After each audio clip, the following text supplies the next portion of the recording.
Yo guys, and welcome to another Dark Rain video. This time I'm going to be showing you our highly anticipated Earth DPS loadout and guide, and as always the first thing we'll cover is the iconic powers tree. I happen to have a lot of powers left over for this one, so what I took was Nano Weave Armor, Powerful Resistance, Wisdom of Solomon, Tactical Genius, and of course Weapon Expert. Next up is the Seismic tree. I took absolutely nothing from this tree, you do not need it guys, so onto the Geokinesis tree. For this particular loadout guys, this is the main tree you're going to need, so I took Earthen Grip, Summon Crystal, Shards, Debris Field, Rumble Crush, Fortify Golem, Totem, Striking Stones, Soothing Sands, and Reinforce, which is your weapon buff. Next up guys is the loadout. So this is what I've had on my bar as I ride into battle. Reinforce, Rumble Crush, Debris Field, Totem, Fortify Golem, and of course the Mighty Crystal. So next up the rotation and a short guide. So what am I doing with Earth DPS? Before I start a fight, I always hit Fortify Golem. Get that power over time ticking into them immediately. That way when Crystal does start the fight, she already has some power going into her when she activates her initial attack. Once I've hit Fortify Golem, I start off the fight with Rumble Crush, clipped with Reinforce. That way you get your weapon buff up and your power interaction down. Your power interaction is very important for doing extra damage with Debris Field, and it also boosts the damage that Crystal will do. Now when you're using Earth's advanced mechanic, you've got to bear in mind that Crystal is the backbone of the damage you will cause. That and weapon mastery combos. Your powers that do damage in between those, such as Rumble Crush, Debris Field and Totem, yes they do some damage over time, but not a great deal. So once I've got Crystal powered up and I've got my power interaction down via Rumble Crush and my weapon buff up via Reinforce, I start doing weapon attacks, and what I do is I use Hand Blasters and I clip the Solar Flare attack with Debris Field. That way I lay down a damage over time without really losing too much damage per second.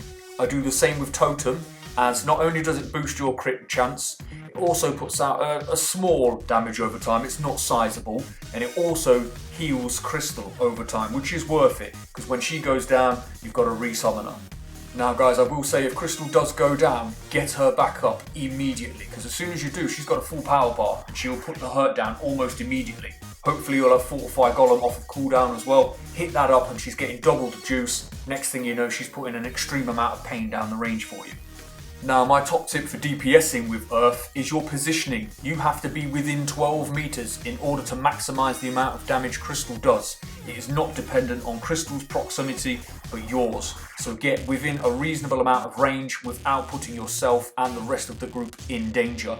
Fortify Golem. You need to have that thing red all of the time. It is not acceptable for that to be white at any time. If it is, I can assure you, your damage per second will suffer. Crystal needs power in order to cause damage. Another top tip for when using Crystal guys is Supply Drop. It also boosts Crystal's damage, which makes her absolutely devastating. Also, if you can find a healing barrel, crack it over you. It will power Crystal, and when she's got power, she will destroy everything in sight. If you've got any questions guys, feel free to post them in the comments below. Next up is a little montage of Earth DPS in action. Enjoy.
Thanks a lot for watching, guys. We are Dark Rain. Don't forget to like, comment and subscribe. And as always, we'll see you in game.